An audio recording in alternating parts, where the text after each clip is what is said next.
Hello বন্ধুরা, good morning. কেমন আছো তোমরা সবাই? আমরা তো এই মোটামুটি আছি, তেমন একটা ভালো নেই। তো যাই হোক, দেখো আজ কিন্তু 20-25 দিন পরে আমি উঠোনটা ঝাড় দিচ্ছি। এ কদিন কিন্তু আমি উঠোন একদমই ঝাড় দিইনি। কেন কি বলো তো, ওই যে গুরুদশা থাকলে কিন্তু ঘর উঠোন এগুলো কিন্তু একদমই ঝাড় দিতে নেই। তো বাড়ির পাশে একটা কাকিমা ছিল, উনি কিন্তু ঝাড় দিয়ে দিত আমার উঠোন। তারপরে মা যখন এসেছিল, মাই এই কদিন ঝাড় দিয়েছে, সেই জন্য না আমাকে আর ঝাড় দিতে হয়নি। তো মা তো কালকে চলে গেছে, তো সেই জন্য এই যে আজ থেকে আমার কিন্তু আবার এই যে সমস্ত কাজকর্ম আমার সকাল থেকে রাত অবধি থাকে, সেইগুলো কিন্তু আবার কন্টিনিউ শুরু করে দিয়েছি। আর তাই এই যে আজকের থেকে নতুন করে ব্লগিংও কিন্তু আমি শুরু করে দিয়েছি।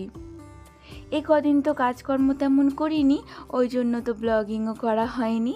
তো আজ ভাবলাম আমার সাংসারিক জীবনের কাজকর্ম শুরু হলো এতদিন পরে, তো আজকের থেকেই ব্লগিংটা শুরু করা যাক।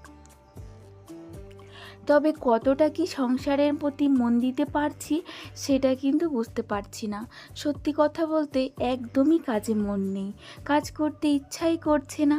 কেন জানি না এরকম হয়েছে, আমি বুঝতে পারছি না।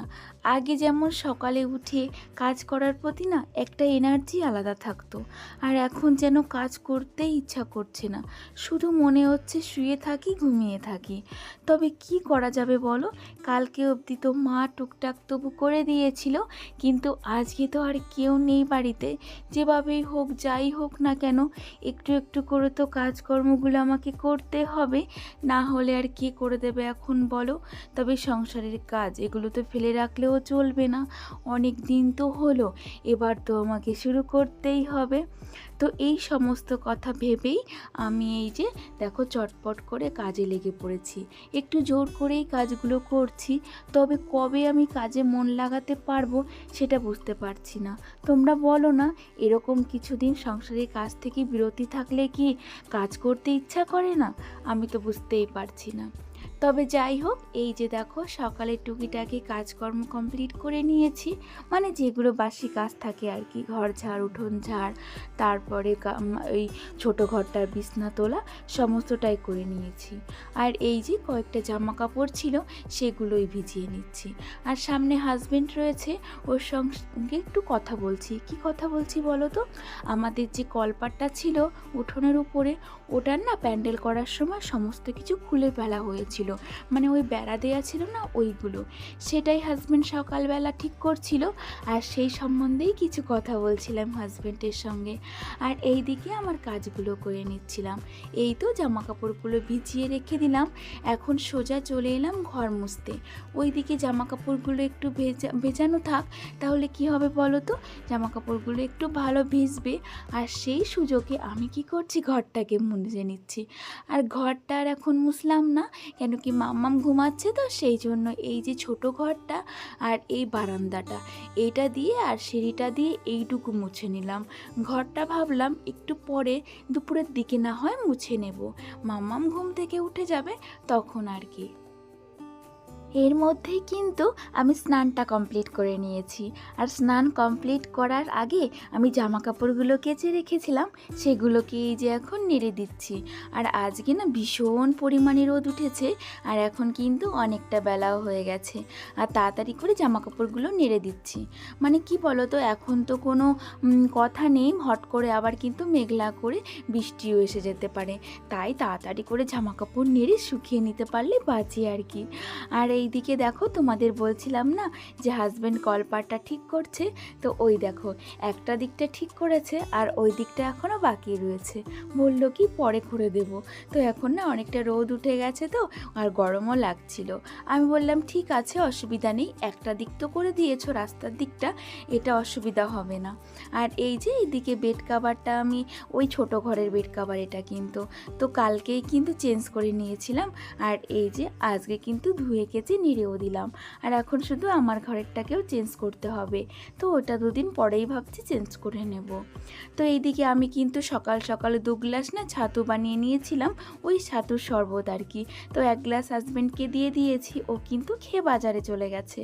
আর এখন এই যে আমি 1 গ্লাস ছাতু খেয়ে নেব। আর মাম্মাম সোনা কিন্তু এখনও ঘুম থেকে ওঠেনি, তাই আমি এই যে এখন বসে ছাতুটা খেয়ে নিচ্ছি। তারপরে এই যে একটু শাক বাছতে বসে পড়েছি। আর এটা কী শাক বলো তো? পাট শাক।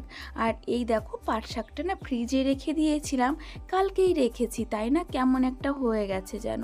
তো যাই হোক, ভালো ভালো দেখে, আমার এতগুলো পাট শাক লাগবে না, এর মধ্যে থেকেই ভালো ভালো দেখে আমি কটা বেছে নেব। আর ওইদিকে কিন্তু মুসুরির ডালটা আমি ছিটি দিতে বসিয়ে দিয়েছি। আমি কিন্তু এই পাট পাতাটা মুসুরির ডাল দিয়ে রান্না করব। তোমরা কি মুসুরির ডাল দিয়ে পাট পাতা খাও? আমরা কিন্তু বেশ খাই, আর আমাদের কিন্তু ভালোও লাগে। কালকে যে ভিডিওটা আমি পোস্ট করেছিলাম, সেই ভিডিওটাতে কিন্তু তোমরা অনেকে কমেন্ট করেছো, আর সমস্ত কমেন্টগুলো কিন্তু আমি এই যে অনেক দিন পরে ভিডিও দিলাম সেটার শুভেচ্ছা জানিয়ে কিন্তু তোমরা কমেন্ট করেছো। আমি যে এই যে অনেক দিন পরে ভিডিও দিলাম আর তোমরা যে আমাকে মনে রেখেছো আর এত সুন্দর সুন্দর কমেন্ট করেছো, এটাতে কিন্তু আমি বেশ খুশি হয়েছি। এরপরে কিন্তু মাম্মাম সোনা ঘুম থেকে উঠে পড়েছিল, আর ওই যে দেখো একটু রেডিও করে দিয়েছি, আর ও এখন বাবার সঙ্গে যাচ্ছে স্কুলে। মানে ওই যে সেন্টার আছে না আইটিডিএসের, ওইখানে, মানে ওখান থেকে একটু খবর দিয়ে গেছিলো যে মাম্মামকে নিয়ে যেন আজকে একটু স্কুলে যাই। তো সেটা হাজব্যান্ড বাড়ি ছিল, ওই কিন্তু নিয়ে যাচ্ছে। আর এই যে দেখো পাট পাতার যে মুসুরির ডালটা, সেটা কিন্তু আমি রান্না করে নিচ্ছি। এই যে ডালের মধ্যে পাট পাতাগুলো দিয়ে দিলাম, কাঁচা পাট পাতায় কিন্তু দিয়েছি। আর ওইদিকে ডালটা হতে থাক, আর এইদিকে মাম্মাম সোনা যেহেতু উঠে গেছে, সেহেতু কিন্তু আমি এই যে আমার বিছনাটাও তুলে নিলাম। আর কাজের মধ্যে সকালের এইটাই বাকি ছিল, যেহেতু মাম্মাম ঘুমিয়েছিল সেই জন্যই। তো এই যে এই কাজটাও কিন্তু আমি কমপ্লিট করে নিলাম, বিছনাটাও কিন্তু আমি গুছিয়ে নিলাম। আর এই যে তারপরে ডালটা কিন্তু সম্বারাও দিয়ে দিলাম, আর ডালটা কিন্তু আমার রেডিও হয়ে গেল। আর আজকে রান্না করব কি বলো তো? কালকে না ইলিশ মাছ আনা হয়েছিল, ওই যে মা বাবা ছিল, তো মা বাবা কালকে চলে গেল, সেই জন্য একটু ইলিশ মাছ এনেছিলাম। আর এই যে দেখো কয়েকটা কিন্তু আমি রেখে দিয়েছিলাম, ওই যে মাথা আর 1 পিস মাছ মাম্মামের জন্য, আর একটা লেজ। আর এই যে এটা দিয়েই কিন্তু আমি আজকে ওই মাছটা রান্না করব। এটা হচ্ছে কলা, কিন্তু এটা কিন্তু কাঁচকলা নয় গো, এটা কিন্তু বিচে কলা। মাই বলে গেছিলো যে ওই কাটাকুটি দিয়ে বিচে কলাটা রান্না করবি, খুবই ভালো লাগবে। তোমরা আমাকে একটু কমেন্টে জানাবে কিন্তু তোমরা বিচে কলার তরকারি কারা কারা খাও। তো এই দেখো আমি তেলের মধ্যে একটু জিরে দিয়ে দেব, আর একটা লঙ্কা দিয়ে দেব। তারপর এটাকে একটু নেড়ে চেড়ে এই যে কলা আলু কেটে রেখেছিলাম সেটাই কিন্তু দিয়ে দেব। একদমই সিম্পল রান্না, কিন্তু খেতে কিন্তু বেশ ভালো লাগে। আমরা দুজনেই কিন্তু এই যে বিচে কলার তরকারিটা খুবই ভালো খাই। তো তারপরে এই রকম নাড়াচাড়া করে এটাকে ভালো করে সুন্দর করে ভাজা ভাজা করে নেব। তারপরেই না এর মধ্যে জল দিয়ে দেব।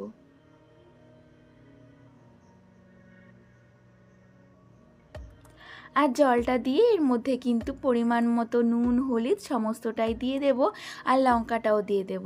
তারপরে এটাকে ঢাকা দিয়ে রেখে দেব। এবার এটা ফুটতে থাক, আর আমি চলে যাই আমার অন্য কাজে।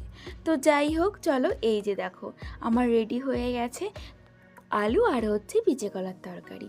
তোমরা জানাবে কিন্তু কেমন হয়েছে, আর তোমরা যারা খাওনি তারাও কিন্তু একবার অবশ্যই অবশ্যই রান্না করে খেয়ে দেখবে কতটা টেস্টি লাগে। এইদিকে তো আমার তরকারি রেডি হয়ে গেছে, আর এইদিকে কিন্তু আমি ভাতটাও বসিয়ে দিয়েছিলাম। আর এর মাঝখানে তরকারিটা বসিয়ে দিয়ে আমি কিন্তু মাম্মামকেও স্নান করিয়ে দিয়েছি। আর এই যে ভাতটা হয়ে গেলেই কিন্তু আমরা সবাই মিলে খেয়েও নেব। দুপুরে খাওয়া দাওয়ার পরে কিন্তু হালকা করে একটু রেস্ট নিয়েছিলাম অল্প টাইমের জন্য। ওই যে মাম্মামকে ঘুম পাড়ালাম, আর সেই সাথে আমি একটুখানি শুয়েছিলাম, ঘুমাইনি কিন্তু। তারপরে এই যে ঘুম থেকে উঠে আবার লেগে পড়লাম কয়েকটা ফাঁকা কৌটি মোছামুছি নিয়ে। এই ফাঁকা কৌটো মোছার কারণও আছে, কেন কি বলো তো? আমার কিছু জিনিসপত্র এইগুলোর মধ্যে ঢেলে রাখতে হবে। আর এই যে দেখো এটা না চালের গুঁড়ো, আমি কিন্তু এরকম চালের গুঁড়ো রেখে দিই কৌটোর মধ্যে, যাতে যখন আমার দরকার লাগে আমি এখান থেকে কিন্তু নিয়ে কোনো কিছু করতে পারি। শুধু যে পিঠে করতে চালের গুঁড়ো লাগে তা কিন্তু নয়, আরও অনেক কাজে লাগে।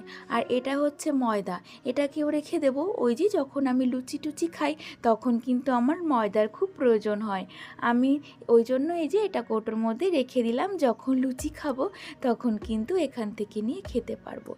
আর এই যে দেখো 1 প্যাকেট চিপস, এটা হচ্ছে অনুষ্ঠানের দিন বেশি হয়েছিল, ভেবেছিলাম কি মাকে কিছুটা দিয়ে দেব, একদমই ভুলে গেছি জানো তো। কিন্তু এতটা চিপস খেতে আমাদের কত সময় লেগে যাবে তার ঠিক নেই, একটু ভুল হয়ে গেল। তো যাই হোক, কী আর করা যাবে, ভুল তো হতেই পারে। তো এখন আমি দেখো সমস্ত কৌটা কাউটিগুলোকে এই যে সুন্দর করে তাকের উপরে গুছিয়ে রেখে দেব। চলো তবে আজকের ব্লগটা এখানেই শেষ করা যাক। তোমরা সবাই ভালো থেকো, আমরাও ভালো থাকবো। তোমাদের সবাইকে টাটা।